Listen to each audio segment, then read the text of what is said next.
Okay, we're not. What? A horseless chariot? You use water to do what exactly? Yeah. Actually. That's cool though. I was like, yeah, I don't know if that's the people. Like most of them, I'd say, are not the ones you want on Right. your side. I'm all for appealing to authority, but these authorities maybe will temper it. It was sort of funny how long we got yelled at about that car wash stuff. Like, if you would all shut up and let us vote, we can go home. We're not going to say yes. Right. Like, I get it, you got to be heard, but like, it's not. Your words are literally just—they're not convincing me. They're keeping me sitting in this chair. Right. Yeah, I'm sort of glad I missed that. Yeah. Oh boy. Yeah, it was the second go round that I got the lecture on so far. I think there was going to be a third. There was going to be a third go round. But he still owns the property. He could bring it back tomorrow if he wanted to. He could try it. I can't. He'd have to get through enough layers. I just don't see. I mean, he could maybe. Okay. Do we have one? That counts 5. I don't know why, but it's transcribing this on computers. Oh. All right, I'll stop talking about car. All right. All right, 7 o'clock. Let's call to order the regular meeting of the Planning Commission. Can we get a roll call? Yes. Audette Bauman, Chambers, Curtis. Here. DeCenzo. Here. Milliken. Patelko. Here. Smith. Here. Here.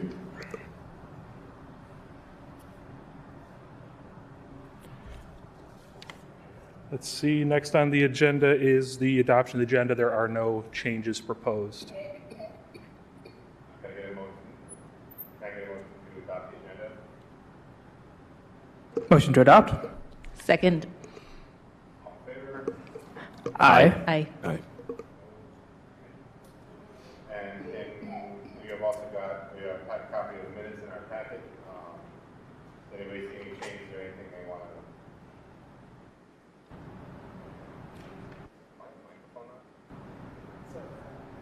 What is this? Okay. Sorry.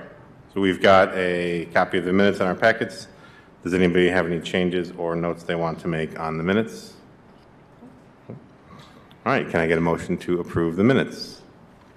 Motion to approve?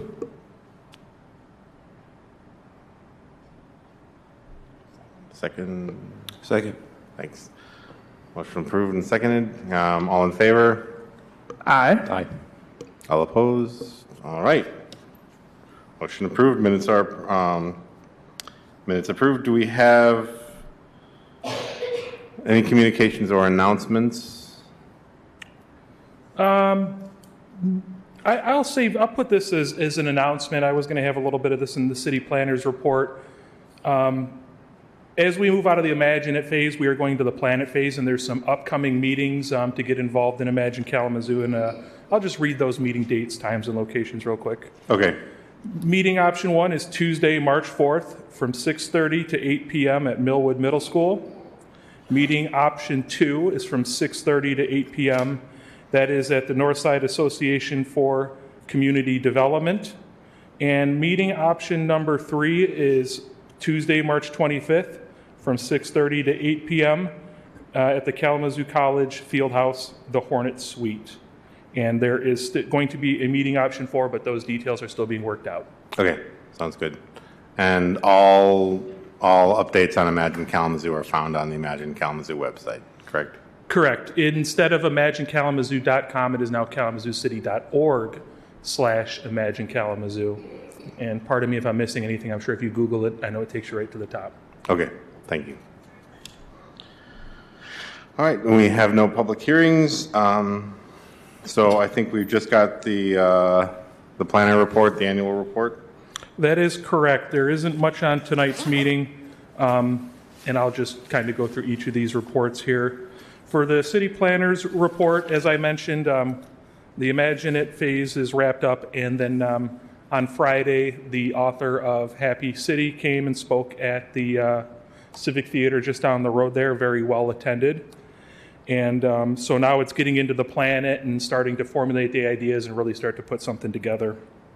Up here on top of on the screen there, I just wanted to briefly touch on, in the planning division, we've been working on some adjustments to our development process. This is not really ordinance changes, but how things come in, how we manage it. And I thought I'd give a brief update on that because at the February 17th Committee of the Whole, me and some other staff are going to present that. And our site plan review process is a central, or one of the three parts of it, which is obviously related to the Planning Commission and obviously touches many different things in the city. And essentially, we kind of came up with pre-development, site plan review, and then building trades and inspections. Not really came up with that's, pretty much how a lot of development comes in. So having that front door for people when they're not ready to start a project, we have a new development coordinator and staff to help pinpoint them and coordinate that so there's one touch point is what's moving forward. So, and we also hosted a Zoom webinar this week, which will be posted online. We've been doing some outreach this month. We hosted an in-person meeting with people that work in the development community, architects, engineers, builders, because we want to make it a conversation this year, find out what's working, what's not working, essentially make it more efficient where we can. So keep tuned to that. And with that as well, I will give a brief update on our site plan review process. Emily Shemansky, our planner in our department, we have a site plan policy, and that's been updated. It was converted into a very user-friendly document and really outlines the steps. Site plan review often requires revisions, and it can be an arduous process. So it spells out the timelines, reinforces the city's commitments for timeframes, applicants' responsibilities, and really filled in a lot of details. And it's also designed, instead of meant to be a 9-page regulatory document, it's a little bit of an assistant document. And we changed the format of our pre-site plan meeting to a checklist meeting. And what that is, with the full site plan review, it's meeting any number of ordinances. So the pre-site plan meeting, we could start with a rough plan, with your final plan was how it went. What we've modified it to is you work starting with that checklist from full site plan, and then you go over the checklist to know what is put on the plans. So that way the discussion is more tailored to the requirements. And so far we've had a few meetings with it, and it sounds like it's working pretty well. And that works in concert with our development process. So the timing worked out real well, kind of being that central one. So essentially, to describe those, if you had an idea, you weren't ready to apply, that would be your pre-development. Site plan review, if you require it, is the process we know. And then building trades and inspection, again, is that third phase. And lastly, thank you to the volunteers that are interviewing potential applicants to sit on the Planning Commission. I've sent out those dates. You might not get the Zoom link until Wednesday. I've reached out to people starting to schedule within those timeframes, just because I will be out of the office until Wednesday. So I haven't forgotten, but since I'll host it, you'll see it then. We'll be interviewing 4 people. And that's it for City Planner's Update. Next is the site plan list. We have the full list there from 24, and I think we just had one from 25, if there's any questions on any projects currently underway.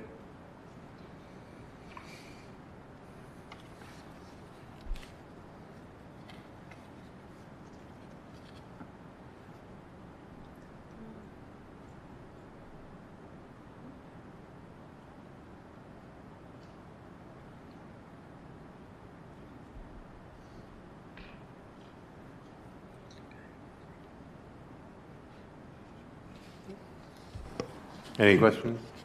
No? Good. Great. All right.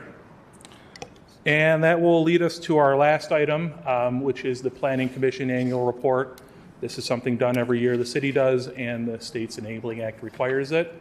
I'll be glad. I'll tend to go through this pretty quickly, touch on the points and any questions you guys have. I'll be glad to answer them. So starting with the work that the Planning Commission did, the only rezonings we had were the corrective actions of those holdovers that didn't get caught.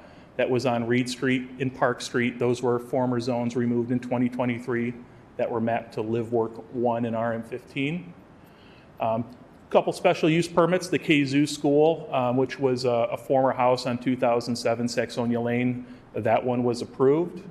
And Al Concilio requested a special use permit for a community service center at 2501 Millcourt. And I understand that project was all wrapped up in December, so I know that that one is moved along. Good to see that work moving forward. More street vacations, all related to the arena site in the northwest portion of downtown.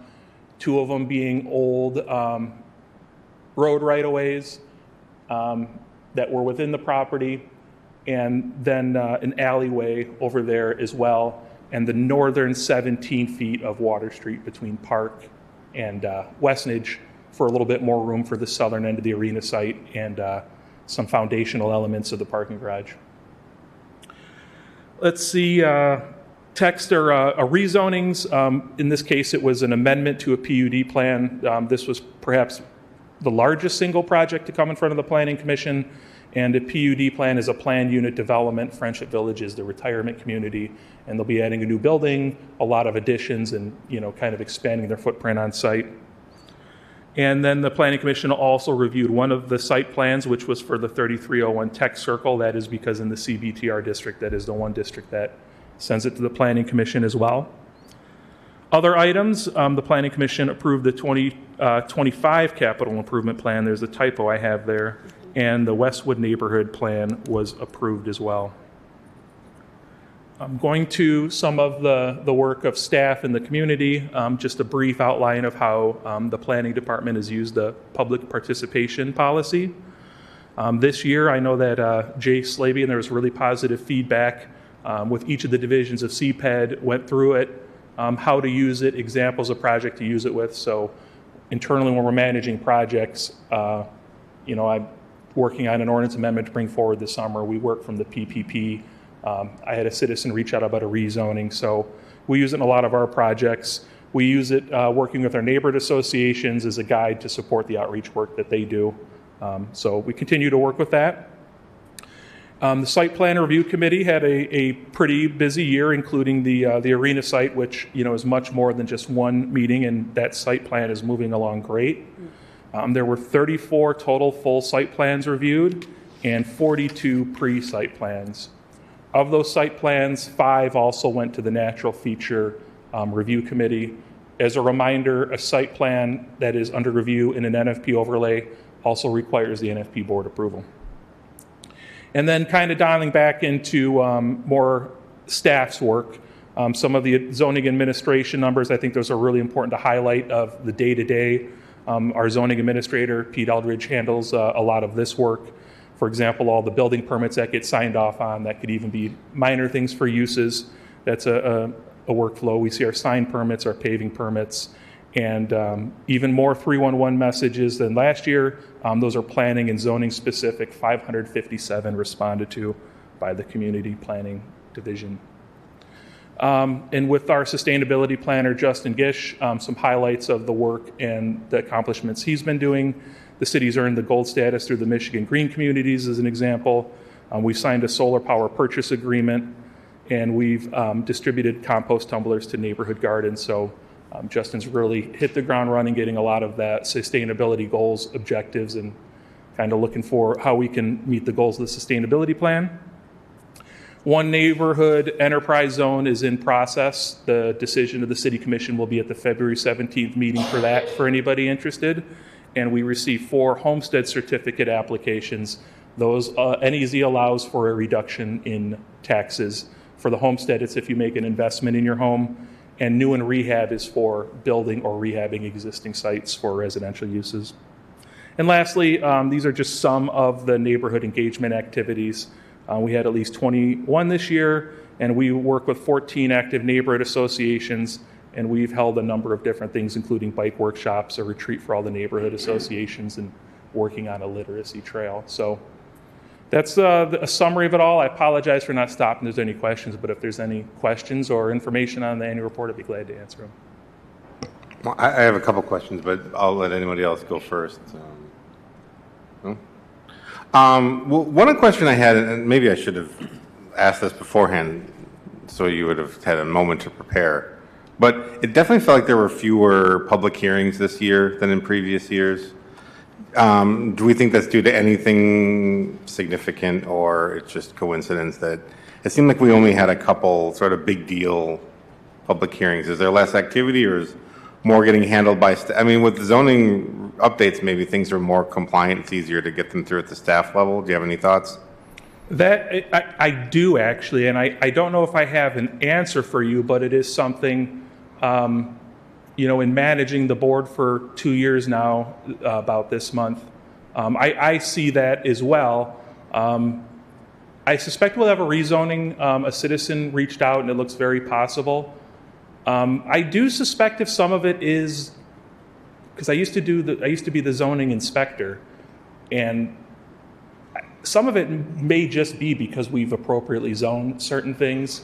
That certainly seems possible. A lot of the core of the commercial zoning, really looking back, you could go back to almost the 60s and 70s amendments where, remember down Burdick how the commercial zones would extend into the blocks?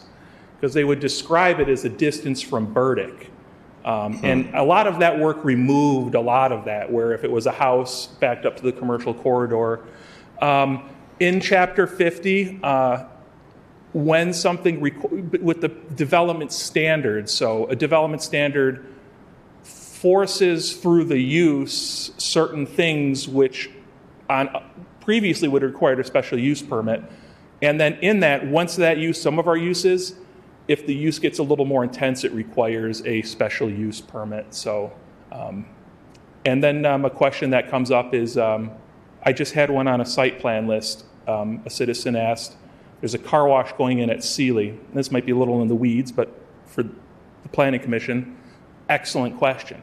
But that car wash is in the back of the car dealership on their detail building and is a single bay for Sealy to use for their own vehicles within their lot. So since that's an accessory use to the primary use, it's not a new car wash, which would require a special use permit. So, in working with 50 and more with development standards, where it'll, like for example, if you have a drive-through, on certain street types, it will require that drive-through to be in the back. So if you're on a collector street like Stadium Drive, it may not need that. So I think there's some nuances in the code, given how the city's laid out, as I call that pre-auto and post-auto, like the city was built some part before autos and after. I think some of that work it's working. So I think that's part of it. However, I am probably a little biased. No, fair enough. I was wondering if there have been the same amount of applications, but with the zoning code being maybe possibly right-sized, that things are easier to move through at the staff level and don't need to come to the board, or if the applications are down and there's just less activity. I was just curious. Mm-hmm. And it's something I think, given my own thoughts and your observations, I'm certainly willing to give it a little look into. I've certainly asked staff or kind of look at some numbers. Yeah. We had a few more cases this year, but even last year wasn't too many. Yeah. All right. Yeah, if you wouldn't mind looking into it at some point, I'd appreciate it.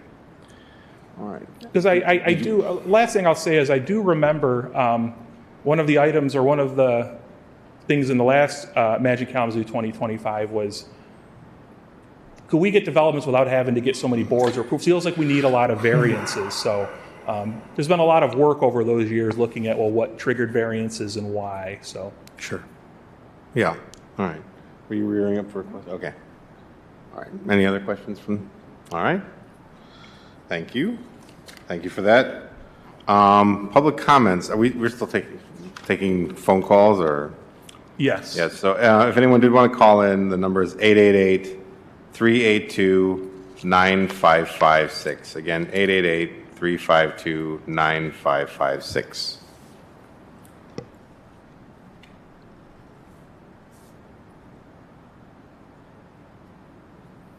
No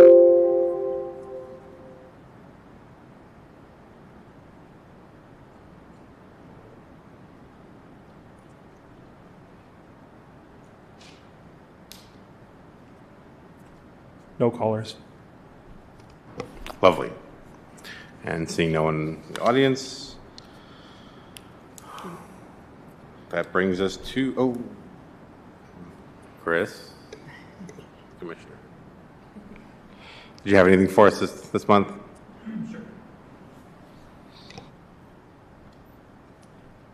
Do I have anything for you guys? There's always something exciting going on at the city of Kalamazoo. I believe you. So first of all, we have our city's report card that's coming up, and we want to encourage everyone to take a moment to fill out the survey, including all of you here on the Planning Commission, but also people in the community. It's the National Community Survey. If you go to our city's website at kalamazoocity.org, right now it's actually an orange banner right at the top, so you can click on it there. There were 3,000 people around the city, different households that were randomly sampled to receive the survey as well. But we just want to make sure anybody that does have any opinions or thoughts about how our city is doing, that you get a chance to respond to that. You only have till next Thursday, the 13th, to respond. And we definitely would appreciate the chance for you to do that. I believe the plan is for us to receive some of those outcomes either before or at our commission retreat, which is happening in March. So it's good timing for us to start planning out what we want to prioritize in the next budget. We also, at the last city commission meeting, we approved just under $50,000 to help with advertising for our water affordability options for residents. So you'll see everything from advertisements on buses to slides at movie theaters to just mailings that go to every household. And so that was one of the commission priorities, to make sure that people are aware of the resources that are out there to help support people if they need assistance with their water bills. And then lastly, to get really nerdy into the weeds about some exciting things, we actually initiated one of the heftier capital projects that we've undertaken, certainly in my term, but probably in the history of the city of the Kalamazoo at the last meeting. We've been working since, I believe, 2003 on first two phases of biosolid waste mitigation plan, if you will, for the city. And the best way to think about this is when waste goes down the sewer pipes and goes to our Kalamazoo wastewater reclamation plant, it ends up where we haul about 200 tons per day of just waste. That's just predominantly wet waste that goes to landfills. And so that's a lot of wasted material that's predominantly weighted down by the weight of just water, right? And so it's kind of a sludge wet material that then gets hauled away on trucks, that's then driving through our streets, polluting our air. And also, you imagine when you have 200 tons of sludge that are sitting there waiting to be transported, that's not the best thing either. Well, anyway, so what we did is we had a first phase where we had a request for information, or request for proposals, information from designers and engineers, and we had 30 submissions submitted by 27 different entities. And then there was a group of really smart thinkers and tinkerers that got together and whittled that list down to 3 strategies. And then that group in phase 2 selected their top choice. So we're now ready for that top choice. And that top choice will probably not be completed until 2030 or 2031. Will probably cost between $130 to $150 million. Now, that sounds like a lot, right? Like when I first hear that, my thought is, wow, that's a lot of cheddar. But what I want to make sure to emphasize and the community knows is that when I first came on City Commission just under 6 years ago, we were paying between $3 to $4 million per year for sludge to be removed per year. Right now, we're paying just south of $15 million per year. And so, in the range of $13 to $15 million. So significant increase that we've seen over a really short period of time. So a lot of what we're paying as utility users is to pay for sludge removal that's gone up significantly. So what this is going to do is reduce it to basically, believe the estimate was about 6 tons to take away per year. So a drastic reduction in the weight of what we're hauling away, which then makes it significantly cheaper. It means there's less trucks driving through our neighborhoods. There's mitigation tools to remove and eliminate PFAS or PFOS in the material before it goes to landfills.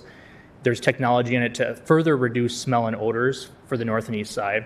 And so it's really a win-win-win situation. And potentially we as a city will be able to pay for this technology over the course of about 10 years.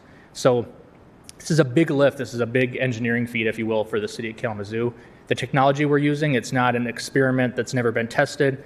There's other communities that use it, so we're not investing this huge amount of capital on something that's unfounded. We know from looking at other places that it works, but it's a big deal. And it's something that we take for granted and probably most people aren't too interested in hearing about, but I want to make sure you all know, because it's going to be a big project that our public services team is going to undertake in the next 5 to 6 years. So anyways, so that got underway with the design and engineering work that's going to start for that project with funding that we approved at the last meeting. Anyways, hope you all have a great evening, and thanks for all you do. Thank you, Commissioner Pradle. Right. Planning Commissioner comments. Anybody have any warm wishes on this January day? Oh my gosh, it's February. Okay, February day. No? All right. All right, I think with that we are adjourned at, I don't know, what time is it? 7:25. That'll do it.